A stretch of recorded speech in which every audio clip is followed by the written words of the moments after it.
Hello everyone, నేను ఒక short video పెట్టాను కదా రాఖీ పండుగ గురించి. ఇది దాని కంటిన్యూషన్ అన్నమాట. నేను రాఖీ పండుగ ఎలా సెలబ్రేట్ చేసుకున్నానో చూసారు కదా. ఈ వీడియోలో మా చిట్టల్లి ఈ ఇయర్ రాఖీ పండుగ ఎలా సెలబ్రేట్ చేసుకుంది, ఇంకా మా ఆడబడుచుల వాళ్ళు కూడా వచ్చి మా హస్బెండ్ కి ఎలా రాఖీ కట్టారని చెప్పి అయితే ఉంటుంది. సో ఈ వీడియోని ఇక్కడ స్కిప్ చేయకుండా లాస్ట్ వరకు చూసేయండి. మా చిట్టల్లి ఈ ఇయర్ 3 మెంబర్స్ కి అయితే కట్టింది. మా ఇంటి ముందు ఒక చిన్న బాబు అయితే ఉంటాడు, తమ్ముడు అవుతాడనమాట మా చిట్టల్లికి. సో తనకైతే ఫస్ట్ కట్టేసింది అనమాట.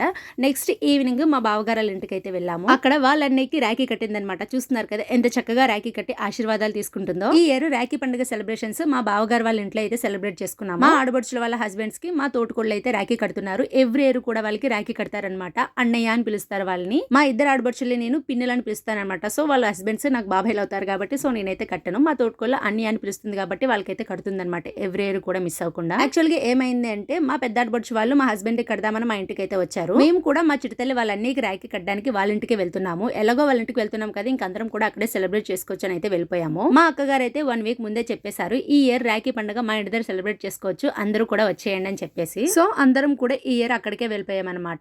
ఇంకెక్కడ చూస్తున్నారు కదా మా పెద్ద ఆడబడుచు వాళ్ళ తమ్ముళ్ళు ఇద్దరికి రాఖీ అయితే కడుతున్నారు. మా పెద్ద ఆడబడుచు కట్టేసిన తర్వాత మా చిన్న ఆడబడుచు కూడా రాఖీ అయితే కట్టేశారు. అసలు రాఖీ పండుగ ఎవ్రీ ఇయర్ ఎందుకు జరుపుకుంటారో తెలుసా? రాఖీ పండుగ మనందరికీ చాలా దగ్గరైన పండుగ. ఎందుకంటే అన్నా చెల్లెళ్ళు అక్క తమ్ముళ్ళ మధ్య సంబంధములను మరింత దగ్గర చేస్తుంది. అయితే ఈ రక్షాబంధన ఎందుకు జరుపుకుంటాము అంటే ఇతిహాసాలలో ఒకటైన మహాభారతంలో శ్రీకృష్ణుడు తన తమ్ముడు వరుస అయిన అతి బలవంతుడు 3 తలలు కలిగిన వాడే శిశుపాలుని తన 100వ తప్పుకు గాను సుదర్శన చక్రాన్ని ఉపయోగించి చంపుతాడు.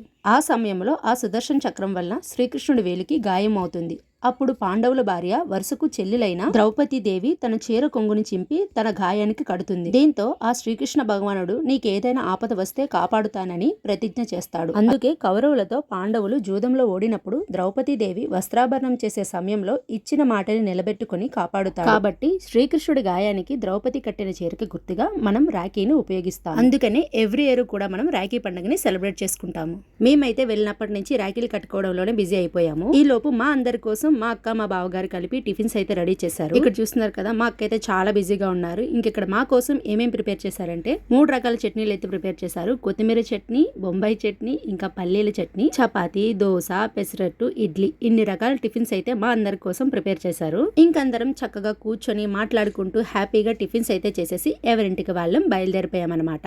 చూసారు కదా ఈ ఇయర్ రాఖీ పండుగ మేమైతే ఇలా సెలబ్రేట్ చేసుకున్నాము. మీరు ఎలా సెలబ్రేట్ చేసుకున్నారో కామెంట్ సెక్షన్ లో కామెంట్ చేసేయండి. ఇంకొక మంచి వీడియోతో మళ్ళీ నేనైతే ముందుకు వచ్చేస్తాను. అప్పటి వరకు నా ఛానల్ ఇలాగే సపోర్ట్ చేయండి. మీ సపోర్ట్ నాకు ఎప్పుడు ఇలాగే ఉండాలి. వీడియోని చూసిన తర్వాత లైక్ చేయడం, షేర్ చేయడం మర్చిపోకండి. Thank you for watching. Bye.